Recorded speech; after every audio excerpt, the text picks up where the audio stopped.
Hello everyone, welcome to বিস্তনা force academy. আজ আমরা ডিসকাস করব বহুমুখী নদী পরিকল্পনা নিয়ে। সবার আগে জানা দরকার বহুমুখী নদী পরিকল্পনা আসলে কি।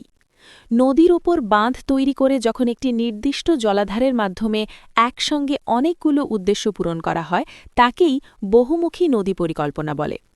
এর মূল লক্ষ্যগুলো হল জলসেচ, কৃষিকাজের বিস্তার ঘটানো, বিদ্যুৎ উৎপাদন, জলবিদ্যুৎ কেন্দ্র স্থাপন করা, বন্যা নিয়ন্ত্রণ, নদীর ধ্বংসাত্মক জলপ্রবাহকে নিয়ন্ত্রণে রাখা। এছাড়াও মৎস্য চাষ, জলপথ পরিবহন এবং পর্যটনেও এর বিশেষ গুরুত্ব রয়েছে। ভারতের এই পথ চলা শুরু হয়েছিল ১৯৪৭ সালের স্বাধীনতার ঠিক পরেই।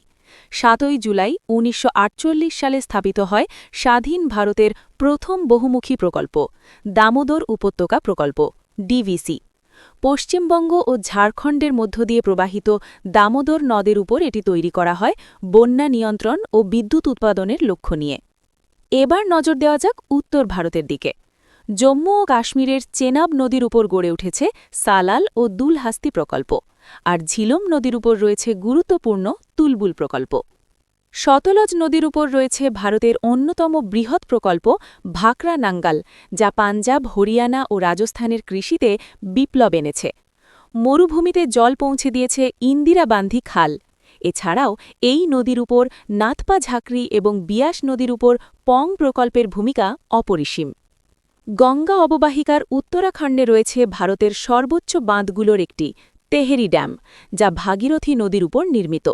এছাড়া উত্তরপ্রদেশের রিহন্দ ও বেতোয়া নদীর প্রকল্পগুলো উত্তর ভারতের অর্থনীতির মেরুদণ্ড।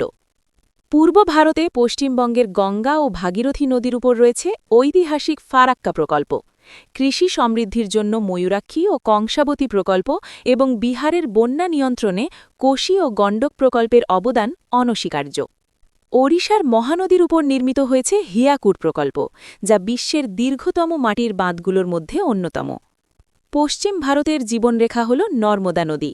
গুজরাটের সর্দার সরোবর প্রকল্প এই অঞ্চলের এক বিশাল সাফল্য। পাশাপাশি তাপ্তি নদীর উপর কাকরাপাড়া ও উকাই প্রকল্প কৃষিতে বিশেষ অবদান রাখছে।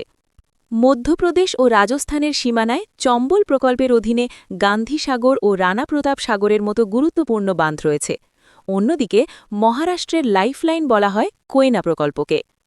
দক্ষিণ ভারতের অন্যতম বড় প্রকল্প হল কৃষ্ণা নদীর উপর নির্মিত নাগার্জুন সাগর।